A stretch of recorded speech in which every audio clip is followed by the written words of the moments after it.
Essa é uma trajetória bem longa, né? Sim, bem longa mesmo, e ela muitas das vezes é uma trajetória, são trajetórias individuais, são trajetórias coletivas. Então, assim, eu tenho uma trajetória individual e eu tenho uma trajetória coletiva dentro da saúde, né? Mas que elas estão sempre se entrelaçando e caminhando lado a lado. Inicialmente, nós não temos política pública de saúde garantida. Aliás, temos e não temos, né?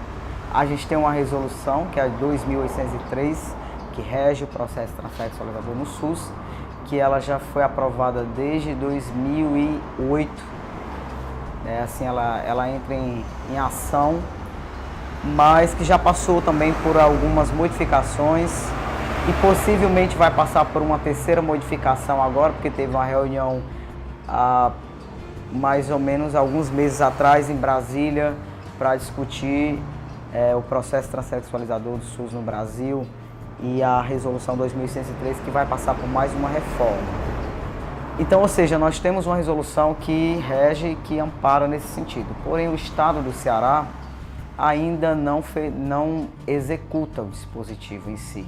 Porque essa resolução ela não é só uma técnica, ela não é só uma escrita técnica de um proceder de uma política pública, ela é uma ação, ela é uma execução, ela é um dispositivo, né, em processos, né?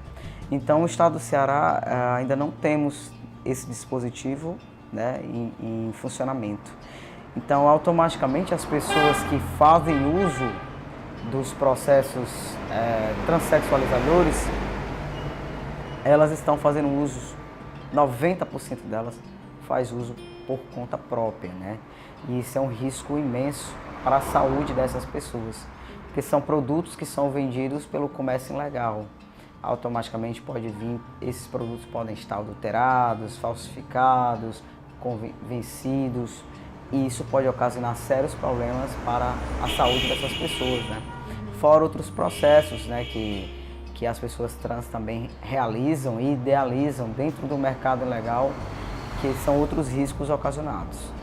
Aqui no estado do Ceará existe o Hospital Mental de Messejana, né, que dentro desse hospital ele funciona através de núcleos, né? São 5 núcleos funcionando, que esses núcleos eles funcionam de acordo com o que eles chamam de os graus de gravidades, né? Do que é relacionado à loucura e do que é relacionado a transtornos. Ainda a transexualidade, é transexualismo no Brasil, ainda vivenciamos essa patologia, né? Ainda estamos presos ao CID F64/0, que aí é uma outra luta também que nós precisamos nos fortalecer, né? Mas eu vejo que isso são passos, né? A gente já está se encaminhando para isso. Então, por conta disso, ainda estamos enraizados dentro desse processo da patologia, né? Eu sou atendido por um endocrinologista que é pago pelo Estado. Outro processo que eu entrei na justiça foi o processo hormonal mesmo, da medicação em si, que é uma outra dificuldade enfrentada principalmente pelos homens trans.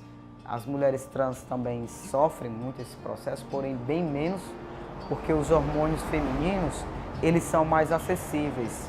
Você chega no posto de saúde e tem anticoncepcional, né? Então, as trans utilizam anticoncepcionais, elas utilizam outros hormônios femininos também, que são bem mais acessíveis, né, e mais fáceis de encontrar, e muitas das vezes não precisa nem de receita médica, né? E aí até mesmo o valor financeiro nas farmácias, né? Pra gente não, é tudo bem mais complicado, é tudo mais caro, é tudo mais difícil, entendeu? Nessa questão hormonal. Você com uma receita, você chega numa farmácia, eles fazem N questionamentos, tá entendendo? Para ser vendido um medicamento, porque também tem uma outra problemática envolvida aí, que é a questão do uso desse medicamento pelos homens cis que fazem academia, né?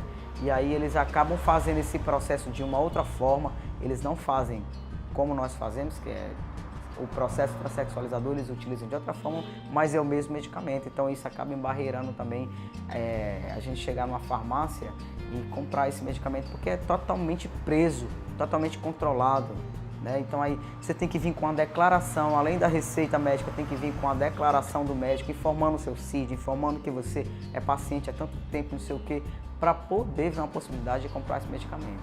E aí eu tenho mais 2 páginas que estão relacionados às cirurgias, que é que é a mastectomia masculinizadora, que é a retirada da mama bilateral, né? E a outra que é a esterectomia, que é a retirada do útero.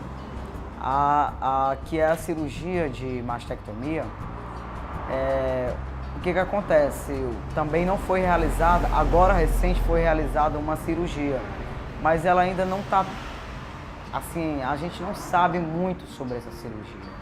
Ela ainda está muito no campo da ciência ali, da experiência, entendeu? Quando é feita uma cirurgia da mama em uma mulher cis, a gente sabe que o Estado controla o nosso corpo. O Estado está sempre controlando o nosso corpo. Você vê que hoje em dia as mulheres feministas, elas lutam para se libertarem do Estado, para terem a sua liberdade de fazer o aborto ou não, né, de optar em ter esse filho ou não, de tirar o útero ou não, tá entendendo? Então o Estado ainda é controlador, controla esse corpo, controla o seu corpo, controla meu corpo, tá entendendo? E aí nesses processos de controles, o que acontece? Para uma mulher cis fazer uma cirurgia na mama, ela tem que apresentar um histórico de doença. Não é simplesmente assim, eu quero fazer a cirurgia, eu vou realizar essa cirurgia. Tem toda uma trajetória aí, tá entendendo? Então é preciso, para essa mulher cis fazer uma cirurgia na mama, é preciso ela ter um histórico de câncer, apresentar esse histórico de câncer. Esse câncer tem que estar em processo já de evolução, que é como a medicina fala, chama, né? Não entendo isso como evolução, mas é assim, as notas técnicas. E aí, ou seja, essa cirurgia, ela é diferente da cirurgia que eu pretendo fazer e de que outros homens trans fazem ou pretendem fazer também, né? Que é a cirurgia da mamoplastia, que é uma outra cirurgia. A minha cirurgia é a mastectomia masculinizadora, a minha e de outros homens trans ou transmasculinos que transitam nesse processo. Então essa cirurgia, ela pode-se dizer que ela é nova aqui no estado do Ceará. Ela tem um caso de experiência que ainda não é um caso que é divulgado. Uma cirurgia de experiência que ainda não está em processo de divulgação nesse sentido. E aí, antes disso acontecer, né, eu já havia entrado na justiça para requerer, né, ter direito, porque isso é um direito também, tá dentro da resolução. E aí o Estado ficou sem saber como reagir, né? Então eles foram procurar o serviço, existe um serviço no nosso estado, na saúde, que quando determinados processos não foram realizados no nosso estado, ou não temos profissionais com experiências, eles são realizados fora, né? São encaminhados para outro estado. Então eles fizeram um trâmite com São Paulo, com o CRT de lá, que é o Centro de Referência Transsexualizador, que é a nível nacional, é referência, né, para a nível nacional. E aí o CRT de São Paulo responde informando que não tem como ajudar por conta da demanda de São Paulo, que é muito grande. São 190 homens trans para 2 cirurgias por mês. Ou seja, se eu entrasse nessa fila, daqui a 10 anos, talvez, eu estaria fazendo essa cirurgia. Depois procuro o estado de Recife, que é o segundo estado referencial e próximo também nesse sentido. Recife também responde, informando que também está com essa mesma problemática da questão do número de acesso e demandas de pessoas. Então aí foi nesse período que também surgiu essa experiência essa cirurgia de experiência que tal. E aí eu também busco, através da justiça, realizar esse procedimento aqui. E aí, ou seja, então eu já fiz o processo de avaliação cirúrgica, né, e tudo mais, já fiz os exames pré-cirúrgicos e agora só aguardando as datas. Inclusive eu fiz um mapeamento e um diagnóstico sobre essa questão de saúde, tá, que eu estou até entregando esse mapeamento. Ele foi entregue para a Secretaria de Saúde, a municipal e a estadual, e agora também estou fazendo ele,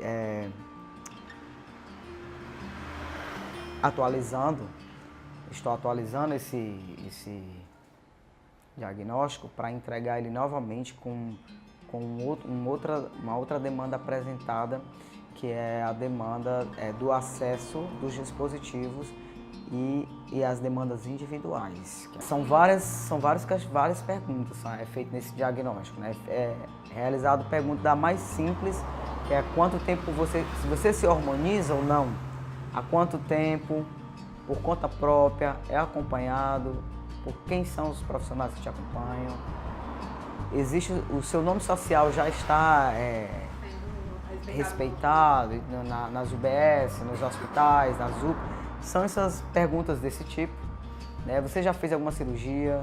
Onde foi feita essa cirurgia? Por quem foi feita essa cirurgia? Né? Quais são os processos que você já realiza? Quais você pretende realizar? Porque o processo transexualizador é imenso, né? É uma equipe multiprofissional, urologista, fonoaudiólogo, assistente social, psicólogo, psiquiatra. Olha, um amigo meu da Áustria, ele veio recente passar as férias aqui, ele é um homem trans e conversamos muito. E ele estava falando do processo transexualizador na Áustria, que parece um sonho, sabe? É aquela coisa totalmente acessível. E você fazer uma cirurgia é uma coisa assim totalmente acessível, onde os médicos não entram em nem questionamentos da sua identidade. É altamente respeitada essa questão da sua identidade. O problema desses países é o problema capitalista, que vem oprimindo e massacrando as nossas subjetividades. Ou seja, a Áustria, todos os processos na Áustria são acessíveis, mas eles são caros. Diferentemente do nosso país, o Brasil, o processo transexualizador ele é totalmente do SUS, ou seja, ele é totalmente gratuito, né? Todas as modalidades, todos os processos realizados são gratuitos por pertencer ao SUS, porém eles não são acessíveis. O problema do nosso SUS é esse, é não termos acesso àquilo que é garantido, àquilo que está garantido já. Temos uma resolução que rege todo o processo, que nos garante do simples atendimento, né, clínico até um atendimento cirúrgico, pré-cirúrgico, cirúrgico, pós-cirúrgico, porém nós não temos acesso a essa resolução. Nós não temos acesso a esses profissionais, nós não temos acesso a esses medicamentos, a essas tecnologias de gênero. Nós não temos acesso. É negado esse acesso o tempo todo.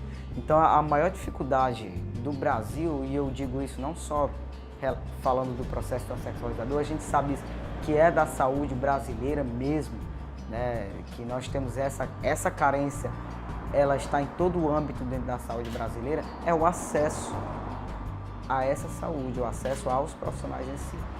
Então assim, eu hoje em dia posso dizer que eu tenho 50% desse acesso do processo transexualizador, posso dizer que eu tenho sim, mas ele todo vindo através de uma ordem judicial. Ou seja, é preciso chegar um juiz tem que ortogar, né, uma ordem, trazer uma ordem para dentro daquele dispositivo para que ele me humanize, para que ele me torne um ser humano naquele momento, para que eu me torne realmente quem eu sou. É preciso vir através de uma ordem judicial, eis o questionamento. E uma outra pergunta que eu sempre costumo fazer sobre o processo transexualizador com relação ao SUS e à saúde pública é que o processo transexualizador, ele é saúde, ele é vida ou ele é morte social? Nós estamos vivendo ou estamos morrendo socialmente? Porque quando a gente fala de uma resolução que nos ampara, isso parece vida, né? Isso nos faz ver que temos condição de ser quem realmente somos. Mas aí, quando a gente chega na realidade, é negado esse acesso. E aí, nesse momento, muitas pessoas vivenciam essa morte social. Elas não existem ou deixam de existir quando o processo é incompleto, ou nem chegam a existir. É um dos questionamentos que eu faço com relação ao SUS, com relação à saúde pública, com relação ao processo transexualizador. E assim, quão importante isso é, né? Assim, porque hoje, com esse acesso que você tem, assim, você sente que você tem uma outra qualidade de vida, assim, você fala assim, é muito difícil, você se sente mais respeitado pelas pessoas a partir do momento em que elas conseguem te ver do jeito que você está, você mesmo se ver do jeito que você está, é uma outra qualidade de vida, de sentimento, de pertencimento realmente, assim. Olha, era o ideal, né? Assim, porque o que acontece? Como eu já te falei, eu vivencio um processo que não é o processo sexualizador. É o processo que a Berenice Bento chama de conta-gotas. Tudo é de pouquinho, pouquinho, pouquinho, pouquinho. Ou seja, a minha subjetividade ela é alimentada através desse conta-gotas. Eu vivencio através de um conta-gotas. É como se tivesse um conta-gotas sendo colocado na minha boca e pingando por espaços de tempos bem longos e bem largos. Então, assim, isso eu resumo esse processo dessa forma, do conta-gotas que a Berenice Bento tanto fala. E também de que esse processo, ele é violento, né? Porque, tipo assim, eu posso estar em uma situação que nós chamamos de passável na sociedade, né, hoje eu vivencio, sem contar que a gente vive também a situação jurídica, que é com relação ao nome, a situação com a educação. A gente não vive só a saúde, né? Que a gente está falando especificamente da saúde, mas a gente vive uma sociabilidade. Então aí, mesmo assim, eu estando nesse momento considerado passável na sociedade, eu ainda enfrento toda essa problemática, todos esses constrangimentos ainda presentes, né? Assim, porque, por exemplo, enfrentar uma equipe médica em que é exigido uma série de documentação que comprove a tua transexualidade, como se eu dependesse daquilo para dizer quem realmente eu sou. E muitas das vezes, quando você apresenta o exigido pela normatividade, pela norma do SUS, pela norma da ciência, pela norma da medicina, muitas das vezes ainda é questionável, entendeu? Ainda é dificultoso esse acesso e tudo mais. Então, é preciso pensarmos sobre essa normatividade dentro do SUS, sobre esses processos normativos e burocráticos, que é justamente esses processos que não permitem, não dão acesso a essas pessoas a sua subjetividade alimentar ou a sua saúde garantida. E aí é onde entra essa questão. Esse processo, muitas das vezes, nos torna doentes, muitas das vezes nos faz ficarmos doentes. Assim, eles questionam a nossa saúde mental, mas muitas das vezes são eles que destroem a nossa saúde mental. Ao fazer esse processo doloroso, né, de testando quem você é, como se o tempo todo estivessem duvidando da nossa identidade, da nossa pessoa. Então, é muito, extremamente doloroso isso. Não é fácil. Por exemplo, eu, para minha cirurgia, apresentei 4 laudos de 4 profissionais diferentes. De um psiquiatra, de um endocrinologista, de uma ginecologista e de um psicólogo. E eles ainda estão sendo questionados. Diante de todos esses processos sociais vivenciados por mim. Então, é um processo, o SUS ainda está matando muitas pessoas nesse sentido.